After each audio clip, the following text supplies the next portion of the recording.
हैं प्रदेश टुडे। आज प्रदेश टुडे की टीम मौजूद है Chirayu medical college and hospital में और हमारे साथ जुड़ गए हैं medical oncologist specialist doctor Aniket Goenka sir. आगे करते हैं उनसे कैंसर ट्रीटमेंट से रिलेटेड कुछ क्वेश्चंस और लोगों के सवाल के बारे में जानते हैं किस तरीके से आप इस फील्ड में कर रहे हैं। सर, पहले आपके बारे में जानेंगे, आपके बैकग्राउंड के बारे में जानेंगे।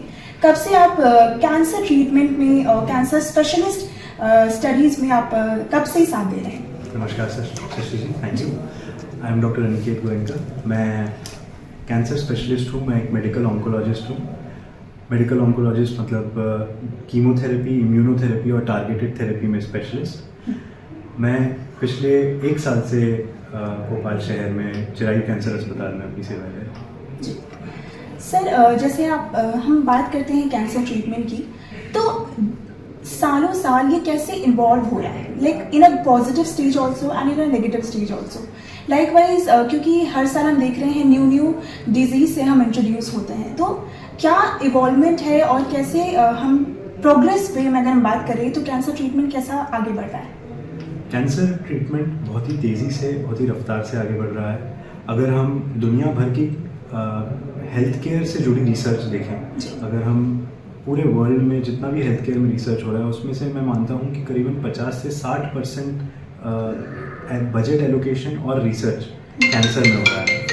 कैंसर में नई दवाइयाँ, नई रिसर्च सबसे ज़्यादा हो रही है।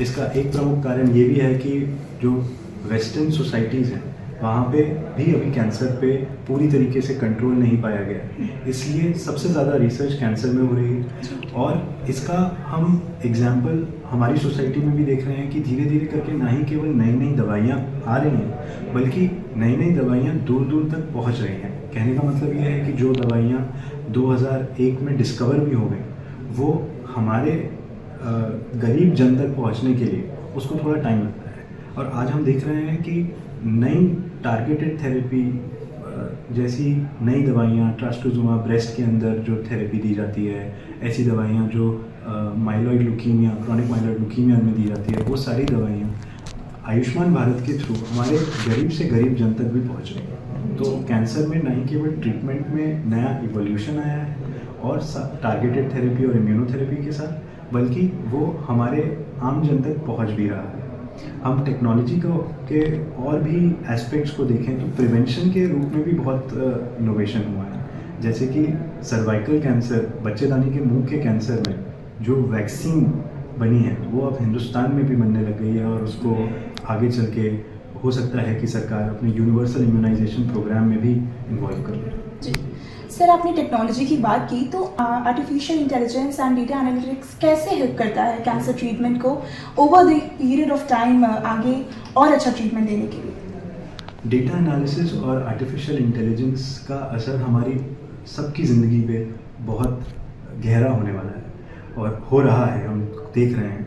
आर्टिफिशियल इंटेलिजेंस और डेटा एनालिसिस के लिए जो हाई वॉल्यूम डेटा की ज़रूरत है, चाहे वो पेशेंट डेटा हो, चाहे वो मॉलिक्यूल लेवल पे डेटा हो, उसका असेसमेंट एक रिसर्चर जो अपने लेवल पे कर सकता है, उससे कहीं ज़्यादा डेटा और उससे कहीं ज़्यादा वॉल्यूम में डेटा आर्टिफिशियल इंटेलिजेंस के माध्यम से करा जा रहा है। उसमें कुछ एग्जांपल ऐसे हैं कि पेशेंट्स के डेटा को जब हम पूल करते हैं, जब हम एक सेंटर पे रिसर्च करते हैं, तो एक आदमी एक सेंटर पे 20 या 25 मरीजों की रिसर्च कर सकता है। लेकिन जब हम डेटा को यूनाइट करते हैं, सारे डेटा, पूरे देश के डेटा को एक साथ एक प्लेटफॉर्म पे लेकर आते हैं और जब उसको स्टडी करते हैं, उसके पैटर्न्स को स्टडी करते हैं, उसके ट्रेंड्स को स्टडी करते हैं, आर्टिफिशियल इंटेलिजेंस और हाई क्वालिटी डेटा एनालिसिस की मदद से हम कुछ कंक्लूजन्स पे पहुंच सकते हैं कि कौन सा कैंसर किस प्रकार से बढ़ रहा है, किस कारण से बढ़ रहा है, किस जगह पे बढ़ रहा है और उससे क्या क्या एसोसिएशंस हैं, जो हमको डेटा एनालिसिस और आर्टिफिशियल इंटेलिजेंस के माध्यम से बेहतर पता चलता है। ना ही केवल ये, बल्कि जो ड्रग डिस्कवरी होती है, ड्रग डिस्कवरी में भी डेटा एनालिसिस का बहुत बड़ा रोल है। मॉलिक्यूल के स्ट्रक्चर लेवल पे अगर हम देखें तो कैंसर के जीन्स की प्रोफाइल बना के कि कैंसर के अंदर कैसा प्रोटीन प्रेजेंट होगा और हमारी दवाई किस तरीके की स्ट्रक्चर में बनेगी, ये इमेजिन कर पाना किसी एक रिसर्चर के लिए पॉसिबल नहीं है। लेकिन जब हम डेटा एनालिसिस की मदद लेते हैं, जब हम आर्टिफिशियल इंटेलिजेंस की मदद लेती है, तो वो एक मॉलिक्यूल्स के मल्टीपल स्ट्रक्चर्स को एनालाइज कर पाती है कि उसका इंटरेक्शन बॉडी के अंदर कैसे है, और इस प्रकार से ड्रग डिस्कवरी में आर्टिफिशियल इंटेलिजेंस का बहुत इंपॉर्टेंट रोल है। सर वेरी अर्ली स्टेज में डायग्नोसिस करने में कैसी किन किन की एलिमेंट्स जो हम बात करते हैं, या फिर किन किन तरीके के डिफ़िकल्टीज फेस करने पड़ते हैं? आपने जो अर्ली स्टेज में बीमारी को डायग्नोस करने के लिए पेशेंट और सोसाइटी में अवेयरनेस का होना बहुत ज़रूरी है। कुछ ऐसी बातें जो पेशेंट को अपने हेल्थ से रिलेटेड याद रखनी चाहिए और ध्यान देनी चाहिए, वो पेशेंट अगर उस बातों पे ध्यान दे और उनका प्राइमरी फिजिशियंस डॉक्टर्स अगर उन बातों पे ध्यान दें, तो हम कैंसर को जल्दी पकड़ सकते हैं। कैंसर के कुछ अर्ली साइंस होते हैं, कुछ अर्ली सिम्टम्स होते हैं, जिन्हें पेशेंट के रिस्क फैक्टर्स के अकॉर्डिंग देख के हमें अर्ली डायग्नोसिस तक पहुंचना ज़रूरी होता है। जैसे कि अगर किसी को लंबे वक्त तक खांसी है, 2 हफ्ते 3 हफ्ते तक खांसी है, किसी का वज़न कम हो रहा है, किसी की भूख कम हो रही है, किसी को लंबे समय तक दर्द रहता है, कहीं छोटी सी गुठली उठती है, गांठ महसूस होती है, या फिर अगर किसी भी पेशेंट के ऑरिफिस से, मुंह से, लैट्रिन के रास्ते से, पेशाब के रास्ते से यदि खून का रिसाव होता है थोड़ा सा भी, तो पेशेंट को सचेत हो जाना चाहिए। कहीं पे भी लम्प्स एंड बम्प्स, कोई भी गांठ गुठली कहीं पे भी महसूस होती है, कहीं महिलाओं को अक्सर ब्रेस्ट पे इस चीज़ का ध्यान रखना चाहिए। अगर कहीं पे भी गांठ महसूस होती है तो जल्द से जल्द डॉक्टर के पास आके अपना इलाज लेना चाहिए। हमारे देश में ही नहीं बल्कि दुनिया में एक प्रॉब्लम है कि हम छोटी छोटी चीज़ों को इग्नोर कर देते हैं। जैसे अगर छोटी सी कोई गांठ हुई है ब्रेस्ट के ऊपर, तो अक्सर महिलाएं उसको तब तक इग्नोर करती हैं जब तक दर्द नहीं होता या जब तक छाला नहीं बन जाता। तो छोटी चीज़ों को, अर्ली साइंस को अगर हम पिकअप कर लें, पहचान लें और सही वक्त पे हेल्थ केयर सिस्टम में अपने आप को इंट्रोड्यूस कर लें।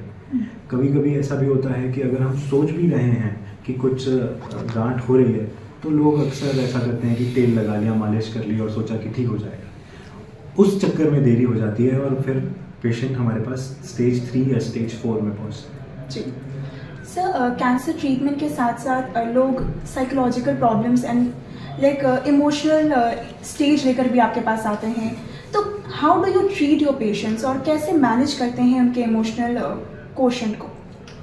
कैंसर एक मल्टी अप्रोच है। कैंसर कभी भी एक बीमारी के तौर पे नहीं देखा जाता। कैंसर में हमेशा ये देखा जाता है कि इसमें एक पूरी टीम लगती है। अगर हम कैंसर के इलाज को देखें तो इसमें एक ऑपरेशन वाले डॉक्टर लगते हैं, एक कीमो वाले डॉक्टर, मेडिकल ऑन्कोलॉजिस्ट, एक रेडिएशन ऑन्कोलॉजिस्ट, एक उसके साथ साथ रेलेवेंट सिस्टम इन्वॉल्वमेंट भी होता है। तो जैसे अगर लंग का कैंसर है तो पल्मोनोलॉजिस्ट, लंग स्पेशलिस्ट साथ में लगते हैं, और हर एक कैंसर के साथ एक स्ट्रेस का फिनोमेना रहता है। इसलिए साइकियाट्रिस्ट, साइकोलॉजिस्ट की टीम, तो कैंसर को ट्रीट करने के लिए हमारा एक अप्रोच जो रहती है वो एक मल्टी अप्रोच रहती है, जहाँ पे हमारी पूरी टीम काम करती है। हमारे पास इसलिए साइकोलॉजिस्ट और साइकियाट्रिस्ट की टीम रहती है। हम डी एडिक्शन पे फोकस करते हैं, हम स्ट्रेस रिलीफ पे फोकस करते हैं, एंग्जाइटी पे फोकस करते हैं।